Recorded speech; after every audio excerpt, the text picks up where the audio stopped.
இன்று மாலை அந்த லிஸ்ட் வெளியாகுமா? தமிழகமே ஆவலோடு எதிர்பார்த்து கொண்டிருக்கும் திமுக கூட்டணியின் வேட்பாளர் பட்டியல் கடைசி நேரத்தில் ஒரு பெரிய இழுபறியில் சிக்கியிருக்கிறது. அண்ணா அறிவாலயத்தில் இன்று காலை முதலே ஏகப்பட்ட பரபரப்பு. எல்லா தொகுதியும் முடிவாகிடுச்சுன்னு சொன்னாங்க. ஆனா அங்கேதான் ஒரு ட்விஸ்ட் காத்திருந்தது. காங்கிரஸ் மற்றும் தேமுதிகவுக்கு ஒதுக்கப்பட வேண்டிய சில முக்கிய தொகுதிகளில் இன்னும் கிரீன் சிக்னல் கிடைக்கவில்லை. இது வெறும் தொகுதி பங்கீடுதானா அல்லது இதன் பின்னணியில் அமைச்சர்களின் மாஸ்டர் பிளான் ஏதும் இருக்கிறதா? இதை பற்றித்தான் இந்த வீடியோவில் விரிவாக பார்க்க போகிறோம். உறுதியாக தெரிந்த தகவல் என்னவென்றால், திமுக தலைமை இன்று மாலைக்குள் வேட்பாளர் பட்டியலை வெளியிட்டுவிட வேண்டும் என்பதில் பிடிவாதமாக இருக்கிறது.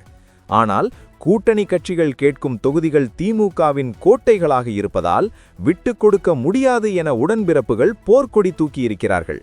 குறிப்பாக காங்கிரஸ் கேட்கும் அந்த 5 தொகுதிகள்தான் இப்போது ஹாட் டாபிக். காங்கிரஸ் கட்சிக்கு மொத்தம் 28 தொகுதிகள் ஒதுக்கப்பட்டிருக்கிறது. இதில் 23 தொகுதிகளில் எந்த பிரச்சனையும் இல்லை, சுமூகமாக முடிந்துவிட்டது. ஆனால் மீதமுள்ள 5 தொகுதிகள்தான் இப்போது பெரிய முட்டுக்கட்டையாக இருக்கிறது. இங்கேதான் ஒரு விஷயம் கவனிக்கப்பட வேண்டியது. காங்கிரஸ் கேட்கும் அந்த 5 இடங்களிலும் தற்போது திமுகவின் சிட்டிங் எம்எல்ஏக்கள் இருக்கிறார்கள். அவர்கள் அங்கே ரொம்பவும் பலமாக இருக்கிறார்கள். ஜெயிக்கிற தொகுதியை ஏன் காங்கிரஸ்க்கு கொடுக்கணும் என்பதுதான் அறிவாலயத்தில் எதிரொலிக்கும் கேள்வி. ஊடக தகவல்கள் படி நள்ளிரவு வரை நடந்த பேச்சுவார்த்தையிலும் இந்த 5 தொகுதிகளில் உடன்பாடு எட்டப்படவில்லை. இன்று காலை 10 மணிக்கு மீண்டும் பேச்சுவார்த்தை தொடங்கியிருக்கிறது. செல்வ பெருந்தகை தலைமையிலான காங்கிரஸ் குழு தங்களுக்கு சாதகமான தொகுதிகளை பெற தீவிரமாக போராடி வருகிறது. ஆனால் திமுக தலைமையோ வெற்றி வாய்ப்பு மட்டுமே முக்கியம் என்கிற ஒற்றை புள்ளியில் உறுதியாக இருக்கிறது.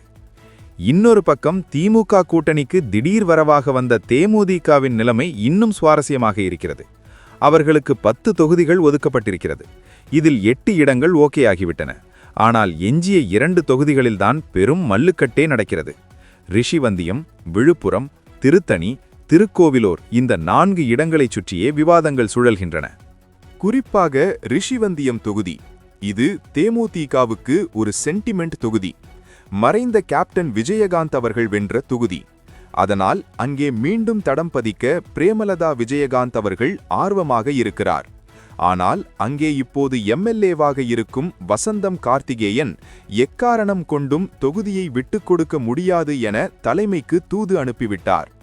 ஒரு மாவட்ட செயலாளரையும் சிட்டிங் எம்எல்ஏவையும் மீறி அந்த தொகுதியை தேமுதிகவுக்கு தருவது திமுகவுக்கு பெரிய சவாலாக மாறியிருக்கிறது. இங்கேதான் அமைச்சர் பொன்முடியின் அந்த சாமர்த்தியமான மூவ் ஆரம்பமாகிறது. விழுப்புரம் மாவட்டத்தில் தேமுதிகவுக்கு ஒரு தொகுதியை ஒதுக்கிவிடலாம் என்பது பொன்முடியின் ஐடியாவாக இருக்கிறது. அதாவது விழுப்புரம் அல்லது விக்கிரவாண்டி தொகுதியை அவர்களுக்கு தள்ளிவிடலாம் என அவர் பரிந்துரைக்கிறார். இதன் பின்னணி என்ன? ஒருவேளை தன் மாவட்டத்தில் தனக்கு போட்டியாக வளரக்கூடியவர்களை கட்டுப்படுத்தவும் கூட்டணி கட்சிக்கு அந்த இடத்தை கொடுப்பதன் மூலம் தன் செல்வாக்கை அந்த தொகுதியிலும் நிலைநாட்டவும் அவர் திட்டமிடுவதாக அரசியல் விமர்சகர்கள் கூறுகிறார்கள். சரி, இப்போ உண்மை என்ன? நீங்க என்ன நினைக்கிறீங்க? ஒரு அமைச்சரின் தனிப்பட்ட அரசியல் கணக்குகளுக்காக வெற்றி வாய்ப்புள்ள தொகுதிகளை கூட்டணி கட்சிகளுக்கு தாரை வார்ப்பது சரியாக இருக்குமா? உங்கள் கருத்தை கமெண்ட்ல சொல்லுங்க. பொதுவான பின்னணியை பார்த்தால் விக்கிரவாண்டி தொகுதியை விட்டுக் கொடுக்க திமுக தலைமைக்கு துளி கூட விருப்பமில்லை. ஏனென்றால் கடந்த 2 இடைத்தேர்தல்களிலும் அங்கே திமுக தான் அபார வெற்றி பெற்றது. அரசு அறிக்கைகள் மற்றும் கடந்த கால தேர்தல் தரவுகளை ஒப்பிட்டு பார்த்தால் விக்கிரவாண்டி போன்ற தொகுதிகள் திமுகவின் வளமான கோட்டைகளாக மாறிவிட்டன. இப்படிப்பட்ட ஒரு கேரண்டி வெற்றியை தேமுதிகவுக்கு கொடுப்பது ரிஸ்கான விஷயம் என அறிவாலய சீனியர்கள் நினைக்கிறார்கள். அதேபோல் திருக்கோவிலூர் மற்றும் திருத்தணி தொகுதிகளிலும் இதேபோன்ற இழுபறிதான் நீடிக்கிறது. இப்போதுள்ள சூழலில் முதல்வர் ஸ்டாலின் அவர்கள் தலையிட்டு ஒரு இறுதி முடிவை எடுக்க வேண்டிய கட்டாயத்தில் இருக்கிறார். ஒருபுறம் கூட்டணி கட்சிகளை திருப்திப்படுத்த வேண்டும், மறுபுறம் சொந்த கட்சி நிர்வாகிகளின் அதிருப்தியை சமாளிக்க வேண்டும்.